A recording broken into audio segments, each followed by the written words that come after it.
जय जिनेन्द्र बंधुओं, आज सुनते हैं बंदर से भगवान बनने का कथानक। कैसे एक बंदर ने मुनिराज का उपदेश सुनकर अपने भाव निर्मल करके आगामी भाव सुधारे।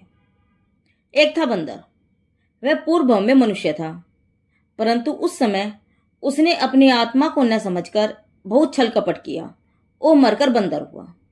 वह बंदर एक वन में रहता था। बंदर वन में रहकर खूब फल फूल खाता, एक वृक्ष से दूसरे वृक्ष पर उछल कूद करता था, ऊंची ऊंची छलांग मारकर हुआ हुआ करके सबको डराता था।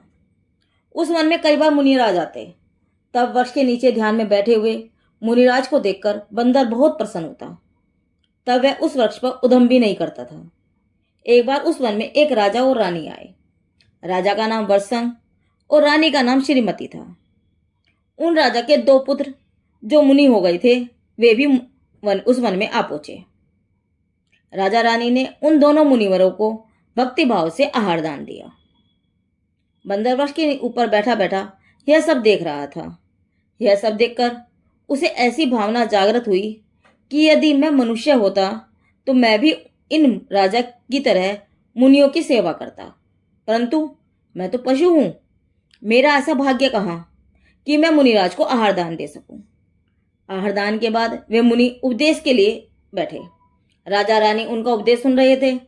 बंदर भी वहां बैठा बैठा उपदेश सुन रहा था और दोनों हाथ जोड़कर मुनिराजों की वंदना कर रहा था। बंदर को इस प्रकार व्यवहार करते देख राजा बहुत प्रमोदित हुए।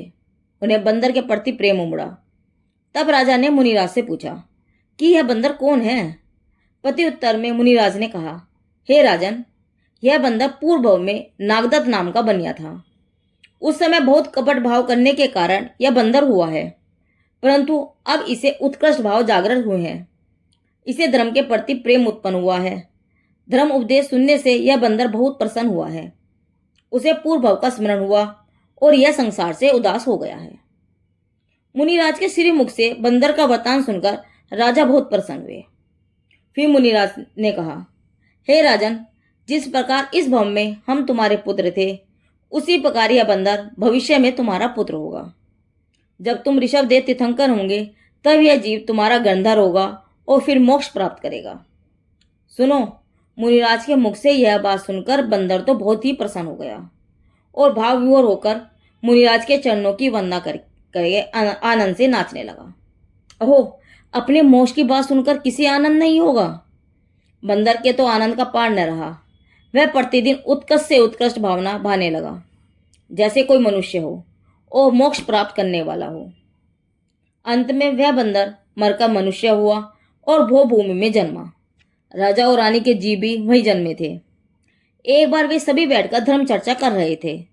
तभी आकाश से दो मुनिराज वहां उतरे और अनेक प्रकार से धर्म का उपदेश दिया और आत्मा का स्वरूप समझाया। मुनिराज के उपदेश को सुनकर उन सभी जीवों ने सम्यक दर्शन प्राप्त किया और मोक्ष मार्ग में चलने लगे। फिर वे सभी जीव वहां से आयु पूर्ण करके स्वर्ग गए और 4 भव बाद राजा का जीव ऋषभदेव तीर्थंकर हुआ। उसी समय बंदर का जीव उनका पुत्र हुआ। उसका नाम गुणसेन था। वह भगवान से दीक्षित होकर ऋषभदेव भगवान के गंधर्व हुआ। अंत में उसने केवल ज्ञान प्रकट करके मोक्ष प्राप्त किया। अहो, जो कभी बंदा था आज वह भी आत्मा को समझकर भगवान बन गया है। वह जीव धन्य है। प्रिय साधर्मियों, सच्चे वीतरागी मुनिराज की भक्ति और आत्मा को समझने में एक बंदर का जीव भगवान बन गया।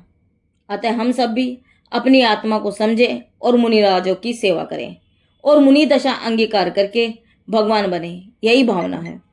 यह कथानक धन्य मुनिराज हमारे ब्रह्मचारी हरिलाल जैन से ली गया है। जिन देव की वाणी आगम वाणी।